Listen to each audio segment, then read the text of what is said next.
اگر آپ چاہتے ہیں کہ میں آپ سے محبت کروں تو آپ نے محبت کرنی ہے ایسی ذات سے جس سے میں بھی محبت کرتا ہوں، جو کہ محمد عربی صلی اللہ علیہ وآلہ وسلم کی ذات مبارکہ ہے۔ وَإِنَّ اللَّهَ پس بے شک اللہ لا يحب الکافرین نہیں پسند کرتا انکار کرنے والوں کو، نہیں پسند کرتا کافروں کو۔ کافر کا مطلب کیا؟ میں نے آپ کو پہلے بھی بار بار بتا چکی ہوں، انکار کرنے والا، اور جو انکار کرے گا اطاعت کرنے سے، اللہ رب العزت ایسے لوگوں کو واضح طور پر بتا رہا ہے، ٹیگ لگا دیا کہ آپ ایسے لوگوں کے ساتھ محبت نہیں کی جا سکتی جو کہ انکار کرنے والے ہیں، جو آپ صلی اللہ علیہ وآلہ وسلم کی اطاعت نہیں کرتے۔ ان اللہ بے شک اللہ تعالیٰ نے، ان اللہ اصطفیٰ بے شک اللہ تعالیٰ نے چن لیا، اصطفیٰ چن لیا، آدم علیہ السلام کو، ونوحا وآل ابراہیم اور نوح علیہ السلام کو، اور ابراہیم علیہ السلام کی آل کو، اور وآل عمران اور آل عمران کو، علی العالمین تمام زمانے والوں پر، تمام جہان پہ اللہ تعالیٰ نے ان کو فوقیت عطا فرما دی، ان کو اللہ تعالیٰ نے چن لیا اور بتا دیا یہ میرے چنے ہوئے بندے ہیں۔ اللہ تعالیٰ نے چن لیا آدم علیہ السلام کو، نوح علیہ السلام کو، اور ابراہیم علیہ السلام اور ان کی آل کو، اور ساتھ ہی ساتھ وآل عمران علی العالمین۔ اب یہاں پہ عمران سے کون مراد ہے؟ یہاں عمران سے مراد، اس میں مفسرین کے دو قول ہیں، ان کے دو انہوں نے باتیں کی ہیں۔ قول سے مراد بات کرنا ہوتا ہے کہ دو روایات یہاں پہ لکھی ہوئی ہیں۔ بعض کے نزدیک حضرت موسیٰ علیہ السلام اور حضرت ہارون علیہ السلام کے والد ہیں جن کا نام عمران تھا، ٹھیک ہے، یہ پہلی بات ہو گئی۔ اور دوسری، بعض مفسرین کے نزدیک ان سے مراد حضرت مریم علیہ السلام کے والد اور حضرت عیسیٰ علیہ السلام جو تھے، ان کے حضرت مریم علیہ السلام کے والد اور حضرت عیسیٰ علیہ السلام کے نانا، ٹھیک ہے۔ اور بہرحال یہاں پہ زیادہ لوگوں نے یہ مراد لیا ہے کہ حضرت موسیٰ علیہ السلام کے والد مراد ہیں، تو آل عمران سے مراد حضرت موسیٰ اور حضرت ہارون علیہ السلام مراد ہوں گے۔ آل عمران و آل عمران، آل سے مراد یہاں، وآل سے مراد حضرت موسیٰ علیہ السلام اور حضرت ہارون علیہ السلام ہیں۔ ان تمام لوگوں کو اللہ تعالیٰ نے فوقیت عطا فرما دی اور انہیں جو ہے بتا دیا کہ یہ لوگ جو ہیں بہترین اور برگزیدہ پیغمبر ہیں۔ اس قولت امرأۃ، اس جب قال کہا امرأۃ بیوی نے، عمران کی بیوی نے، یہاں پہ عمران کی بیوی سے مراد حضرت مریم علیہ السلام کی والدہ مراد لی جا رہی ہیں۔ اور جب حضرت مریم علیہ السلام کی والدہ نے کہا، انہوں نے نظر مانی، ربی اے میرے رب، انی میں نے، نظر تو ایک نظر مانی ہے، اللہ کا آپ سے، معافی بطنی جو میرے پیٹ میں ہے، محررن آزاد کیا ہوا، فتقبل سو قبول کر لیجئے، منی مجھ سے، انکا بے شک آپ، انتا انکا بے شک انتا آپ، سمیع سننے والا، علیم جاننے والا، بے شک آپ کی ذات سننے والی اور جاننے والی ہے۔ اور جب حضرت مریم علیہ السلام کی والدہ نے نظر مانی کہ اے میرے رب، میں آپ سے نظر مانگ رہی ہوں کہ میرے پیٹ کے اندر جو اولاد ہے میں وہ آپ کے نام پر دے رہی ہوں اور آپ اس کو قبول فرمائیے۔ اس زمانہ میں اس طرح سے تھا کہ ایسی نظر ماننا بڑی نیکی اور ثواب کا کام سمجھا جاتا تھا کہ جو لڑکا پیدا ہوگا اسے اللہ کے نام پر آزاد کر دیا جائے گا، جس کا یہ مطلب تھا کہ وہ بچہ تمام دنیاوی کاموں اور نکاح وغیرہ کے تعلقات سے بھی آزاد ہو کر ہمیشہ تا زندگی اللہ کی عبادت اور خانہ خدا کی خدمت میں لگا رہے گا، ٹھیک ہے۔ تو اس لیے حضرت مریم کی والدہ نے نظر مانی کہ اے اللہ، جو بچہ میرے پیٹ میں ہے میں اسے آپ کے نام پر آزاد کرتی ہوں، اور نظر ماننے میں اس کے بعد پھر کیا ہوا، انہوں نے تو یہی نظر مانی تھی۔ یہ نظر اسپیشلی بیٹوں کے لیے مانی جاتی تھی، جب یہ نظر مانی جاتی تو بیٹے کے لیے مانی جاتی تھی، جیسے کہ کہا جاتا ہے کہ روایات سے، بہت سی روایات سے ملتا ہے کہ اگر آپ پریگنٹ ہیں اور نیت یہ ہوتی ہے کہ پیدا ہونے والے بچے کا نام محمد رکھا جائے گا تو وہ بیٹا ہوگا، ٹھیک ہے۔ اس طرح سے مینس کہ وہاں تب یہ نظر مانی جاتی تھی کہ میں جو اولاد پیدا ہوگی اس کو اللہ کے نام پہ وقف کر دوں گی، اور پھر وہ بیٹا پیدا ہوتا تھا اور بیٹے کو وقف کر دیا جاتا تھا اللہ کے نام پہ۔ لیکن کیا ہوا کہ حضرت مریم علیہ السلام پیدا ہوئی. پھر جب یہ پیدا ہوئی ان کو بھی بالکل ایسے ہی ان کی والدہ نے رکھا کہ انہیں ایک کمرے میں رکھا گیا اور حضرت زکریا علیہ السلام ان کی پرورش کیا کرتے تھے. یہ ساری سٹوری انشاءاللہ آپ کے ساتھ شیئر کی جائے گی جیسے ہی ہم سورت مریم پر پہنچیں گے انشاءاللہ. ٹھیک ہے. فلما پھر جب وضعتها اور پھر جب جنم دے دیا. فلما پھر جب وضعتها جنم دے دیا. قالت اس نے کہا ربی اے میرے رب انی وضعتها میں نے جنم دیا ہے انسا ایک لڑکی کو. جیسے کہ پہلے آپ سے بیان ہو چکا ہے کہ جب یہ نظر مانی جاتی تھی تو بیٹے کے لیے مانی جاتی تھی کہ بیٹا ہوگا اور اس کو اللہ کے نام پر دیا جائے گا. پھر جب انہوں نے دیکھا حضرت مریم علیہ السلام کی والدہ نے کہ ان کے بیٹی نے جنم لیا ہے تو انہوں نے کہا کہ اے میرے رب میرے تو ایک بیٹی نے جنم لیا ہے.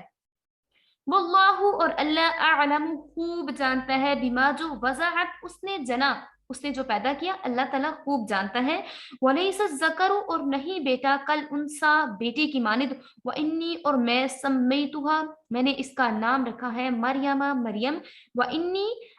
اعیذها اور میں اس کو پناہ میں دیتی ہوں بکا تیری وذریتہا اور اس کی اولاد کو من الشیطان الرجیم شیطان مردود کے شر سے محفوظ رکھتے ہوئے میں اس کو آپ کی کفالت میں دیتی ہوں. پھر جب حضرت مریم علیہ السلام کی والدہ نے دیکھا کہ انہوں نے نظر مانی تھی اللہ تعالیٰ نے ان کو اولاد دی مریم علیہ السلام کی صورت میں جو کہ ایک بیٹی تھی تو انہوں نے کہا کہ میں اپنی بیٹی کا نام پھر بھی اگر یہ میری بیٹی ہے اس کے باوجود میں اس کو اللہ تعالیٰ کی عبادت کے لیے ہی وقف کروں گی. اور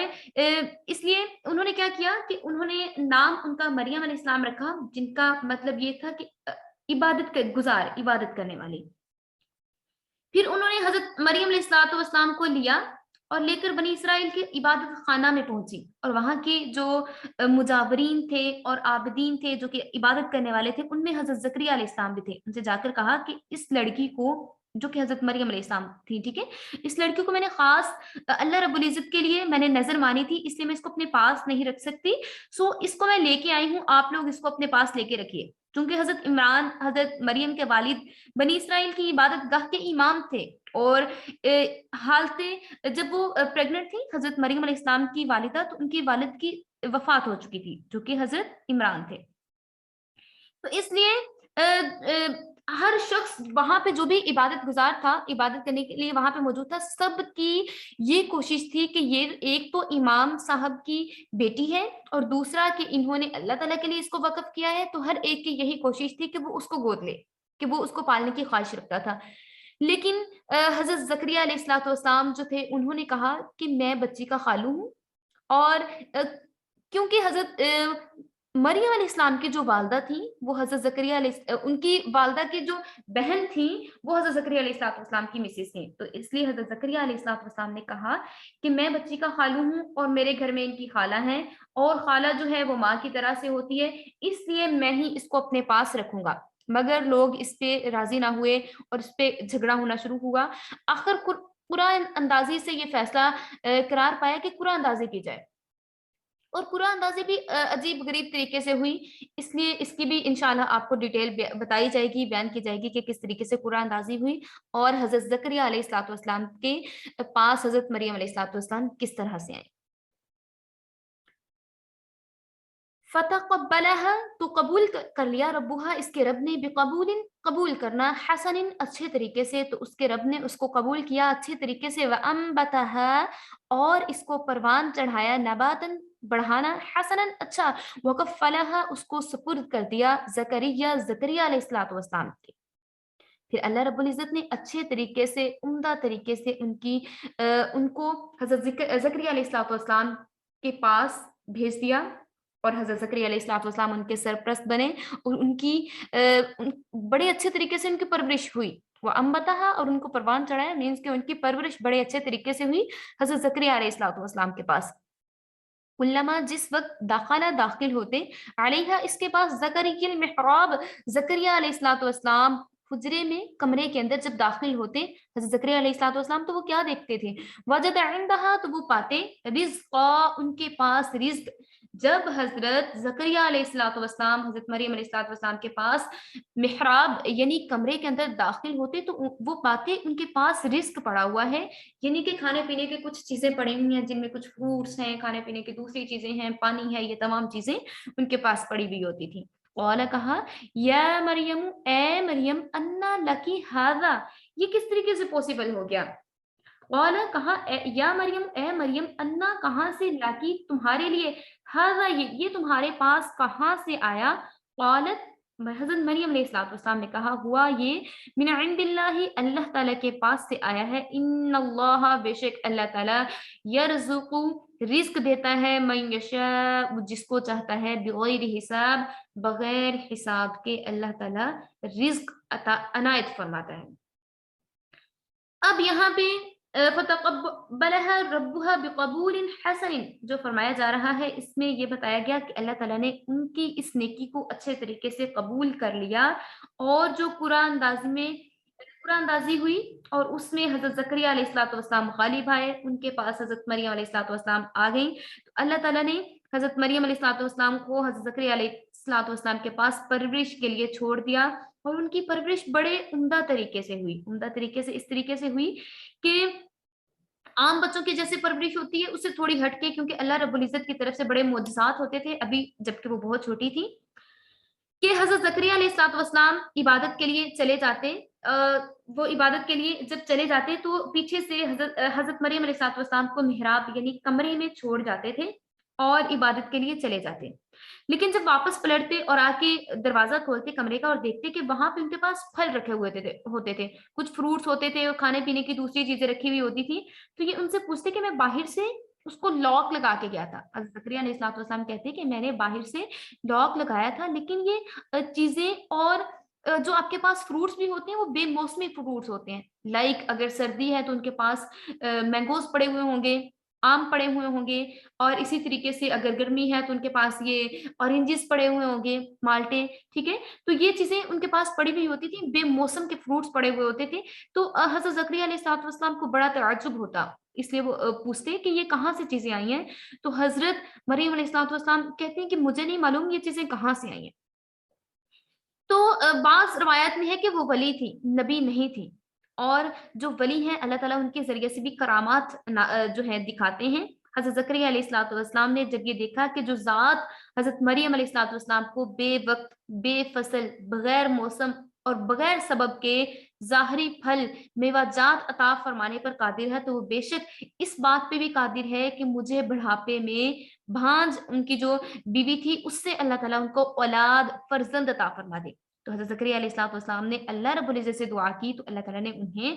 نیک صالح اولاد عطا فرمائی، اس کا ذکر بھی انشاءاللہ اگلی آیات میں ہوگا۔ ہنالکا، اسی طریقے سے وہیں جب انہوں نے دیکھا کہ ان کو بے موسم کے پھل اللہ تعالیٰ کی طرف سے ملے جا رہے ہیں، تو انہوں نے کیا کیا؟ انہوں نے کہا ہنالکا، وہیں کھڑے ہو کے دعا کی زکریا علیہ الصلوۃ والسلام نے ربہو، اپنے رب سے، تو تب وہیں کھڑے ہو کر حضرت زکریا علیہ الصلوۃ والسلام نے اللہ رب العزت سے دعا کی، قال، اس نے کہا ربی، اے میرے رب، حبلی، عطا فرمائیے مجھے، من لدن کا، اپنے پاس سے، ذریتن اولاد، طیبتن، پاک، نیک صالح اولاد عطا فرما دیجئے، انکا، بے شک آپ، سمیع الدعاء، سننے والے ہیں ہماری دعاؤں کو۔ اور جب اس موقع پر حضرت زکریا علیہ الصلوۃ والسلام کے دل میں اللہ تعالیٰ نے ڈالا کہ دعا کیجیے، انہوں نے فوراً سے دعا کی کہ اے میرے رب، میں جانتا ہوں کہ میری بیوی جو ہے وہ بانجھ ہے اور ایج بھی اوور ایج ہو چکی ہے، اب ان کے اولاد بھی نہیں ہو سکتی، تو میں آپ سے دعا کر رہا ہوں کہ آپ بے موسم کے فروٹس حضرت مریم علیہ الصلوۃ والسلام کو عطا فرما سکتے ہیں، تو میں آپ سے دعا کر رہا ہوں کہ آپ مجھے بھی اولاد عطا فرمائیے، ذریتن طیبہ، پاک اولاد عطا فرمائیے، بے شک آپ دعاؤں کو سننے والے ہیں۔ اور یہ دعا اگر کوئی چاہتا ہے کہ اللہ تعالیٰ اس کو اولاد نرینہ عطا فرمائے تو اس کو چاہیے کہ وہ یہ دعا ضرور پڑھا کرے، ربی حبلی من لدنک ذریۃ طیبہ، تو اللہ تعالیٰ اس کو ضرور اولاد نرینہ عطا فرمائے گا۔ انک سمیع الدعاء، یہاں تک یہ دعا پڑھا کیجیے، ٹھیک ہے. حضرت زکریا علیہ الصلوۃ والسلام جو تھے ان کی اس وقت تک کوئی اولاد نہیں تھی اور بڑھاپے کا زمانہ آ گیا تھا جس میں اولاد نہیں ہوتی. ادھر قوم کی حالت دیکھ کر حضرت زکریا علیہ الصلوۃ والسلام دل میں افسوس کیا کرتے تھے اور سوچتے تھے کہ نبوت وہ علم ہے جو حضرت ابراہیم علیہ الصلوۃ والسلام کے گھرانہ کی خاص چیز ہے. اب پوری قوم میں انہیں کوئی ایسا وارث نظر نہیں آتا تھا کہ جو اس قابل ہو کہ جس کو اللہ رب العزت نبوت سے نواز دیں. ان کو یہ تھا کہ اب ان کے گھر میں بھی اولاد نہیں تھی اور اس لیے وہ چاہتے تھے کہ اللہ تعالیٰ ان کو اولاد عطا فرمائے. جب حضرت زکریا علیہ الصلوۃ والسلام نے حضرت مریم علیہ الصلوۃ والسلام کے سامنے بے موسم فروٹس دیکھے، میوجات دیکھے، تو دل میں خیال آیا کہ اللہ تعالیٰ مجھے بھی اولاد عطا فرما سکتا ہے، بڑھاپے میں بھی عطا فرما سکتا ہے. تو آپ نے اللہ تعالیٰ سے دعا کی. هنالك دعا زكريا ربه قال رب هب لي من لدنك ذرية طيبة إنك سميع الدعاء. تو اس لیے آپ نے دعا کی کہ آپ بے شک دعاؤں کو سننے والے ہیں، مجھے اپنی خاص عنایت سے طیبہ پاک اولاد عطا فرمائیے. اللہ رب العزت نے حضرت زکریا علیہ الصلوۃ والسلام کو اولاد عطا فرمائی. مفسرین نے لکھا ہے کہ حضرت زکریا علیہ الصلوۃ والسلام جو تھے ان کو اللہ تعالیٰ پہ بے حد یقین تھا، کامل یقین تھا کہ اللہ تعالیٰ انہیں بڑھاپے میں بھی اولاد عطا فرما سکتے ہیں. تو اللہ تعالیٰ نے ان کی اسی چیز کو دیکھتے ہوئے انہیں اولاد نرینہ عطا فرما دی. فنادته الملائکۃ، پس آواز دی، فنادت ہو تو آواز دی، ملائکۃ فرشتہ نے، واہو اور وہ قائم کھڑے ہوئے، یصلی نماز پڑھنے کے لیے، فی المحراب کمرے کے اندر، حجرے کے اندر، ان اللہ بے شک اللہ تعالیٰ یبشرو کا آپ کو خوشخبری دیتا ہے، بیحییٰ یحییٰ علیہ الصلوۃ والسلام کی، مصدقاً تصدیق کرنے والا، بکلمۃ حکم کی، من اللہ اللہ تعالیٰ کی. اللہ تعالیٰ آپ کو ایسی اولاد عطا فرمائے گا جس کا نیم یحییٰ ہوگا اور وہ تصدیق کرنے والا ہوگا اللہ رب العزت کی اور اللہ تعالیٰ کے تمام احکامات کو بجا لانے والا ہوگا. وسیداً اور وہ سردار ہوگا، وحصوراً اور اپنے نفس پر قابو رکھنے والا ہوگا، ونبیًّا من الصالحین اور وہ نبی ہوگا نیک صالحین میں سے. بس جب حضرت زکریہ علیہ الصلوۃ والسلام نماز کے لیے کھڑے ہوئے، نماز پڑھ رہے تھے، تو اللہ تعالیٰ نے فرشتوں کے ذریعے سے انہیں فرشتے کے ذریعے سے خوشخبری سنائی کہ آپ کو خوشخبری بشارت سنائی جا رہی ہے کہ اللہ رب العزت کی ذات آپ کو بیٹے سے نیک صالح جو دعا کی تھی، ذریۃ طیبہ، اللہ تعالیٰ آپ کو پاک اولاد طیبہ اولاد سے نوازے گا. اور وہ اولاد کیسی ہوگی؟ وسیداً وحصورا ونبیًّا من الصالحین اور وہ اللہ رب العزت کے حکم کو بجا لانے والی، سردار اور اپنے نفس کو قابو رکھنے والی اور نبی اور نیک صالح اولاد آپ کو عطا فرمائی جائے گی. اللہ تعالیٰ نے خصوصیات بتا دی کہ حضرت یحییٰ علیہ الصلوۃ والسلام کی خصوصیت یہ تھی کہ اللہ تعالیٰ نے انہیں کہا کہ یہ ایسے نبی ہوں گے جو بالکل پاک پاکیزہ ہوں گے اور وہ طیبہ، جیسے کہ طیبہ کی انہوں نے دعا کی تھی کہ مجھے نیک صالح اولاد چاہیے، تو اللہ تعالیٰ نے، کیونکہ ان کو یقین تھا کہ اللہ تعالیٰ انہیں نیک صالح اولاد عطا فرمائیں گے، تو اللہ تعالیٰ نے ساتھ میں کوالٹیز بھی بتا دی کہ جو آپ نے دعا کی تھی اللہ تعالیٰ آپ کو ایسی ہی کوالٹی والا بیٹا عطا فرمائے گا جو کہ نیکوکار ہوگا. قال کہا، ربی اے میرے رب، انا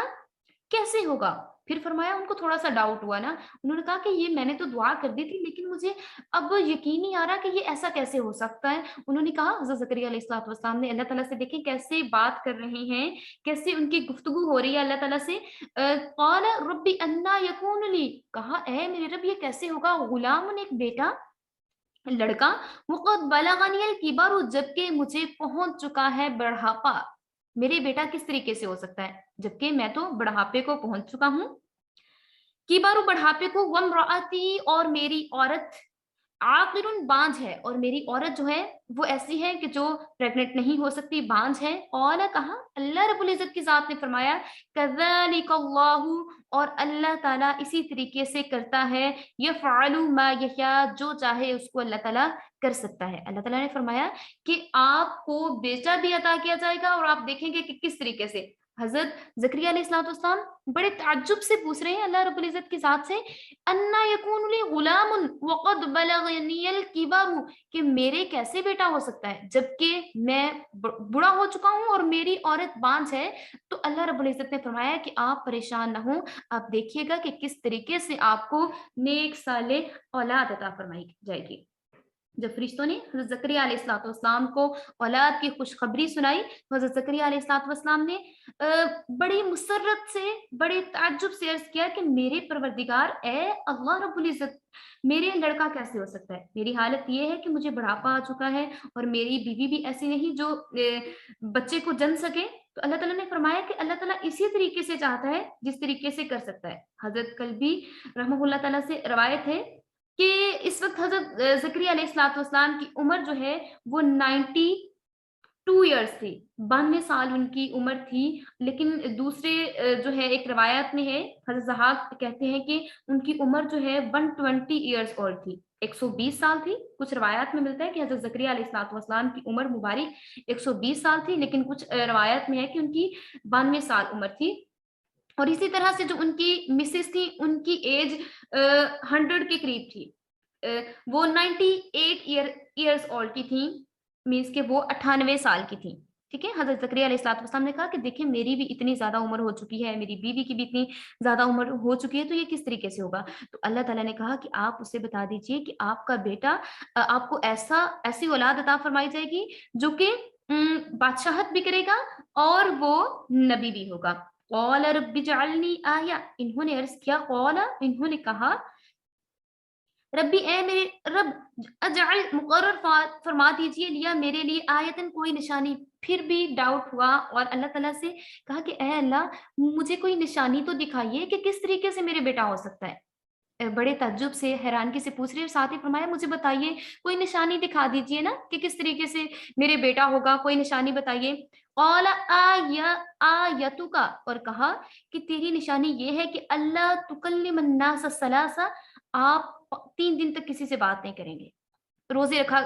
پہلے زمانے میں پہلے کی جو امتیں تھیں ان پہ اس طرح سے روزے ہوا کرتے تھے کہ چپ کا روزہ رکھا جاتا تھا، جیسے کہ حضرت مریم علیہ السلام نے بھی چپ کا روزہ رکھا تھا۔ ٹھیک ہے، تو ان سے کہا کہ ثلاثہ ایام الا رمضا، آپ نے 3 دن کا روزہ رکھنا ہے، چپ کا روزہ رکھنا ہے، اور رمضا اشاروں میں، رمز میں بات کرنی ہے، اشاروں میں آپ نے بات کرنی ہے، زبان سے بات نہیں کرنی۔ وذکر، آپ نے یاد کرنا ہے، ربک، اپنے رب کو، کثیرن، کثرت کے ساتھ، اور آپ نے جب یہ 3 دن کا روزہ رکھنا ہے، چپ کا روزہ رکھنا ہے، تو آپ نے کثرت سے اپنے رب کی عبادت کرنی ہے، کسی سے بات کرنی ہے تو اشاروں کے ذریعے سے بات کرنی ہے۔ وسبح، اور تسبیح بیان کرنی ہے، بالعشی والابکار، صبح اور شام اپنے رب کی تسبیح بیان کرنی ہے۔ جب حضرت زکریا علیہ السلام نے کہا اے میرے رب آپ کوئی نشانی دکھائیے، کوئی نشانی مقرر کر دیجئے کہ جس سے مجھے پتہ چل جائے کہ میری بیوی واقعی پریگنٹ ہو چکی ہے، اور میں آپ کا، تاکہ میں آپ کا شکر گزار بن جاؤں اور میں آپ کے شکر میں مشغول ہو جاؤں۔ تو اللہ تعالیٰ نے کہا تمہاری نشانی یہ ہے کہ تم 3 دن تک لوگوں سے بات نہیں کرو گے، اشارے سے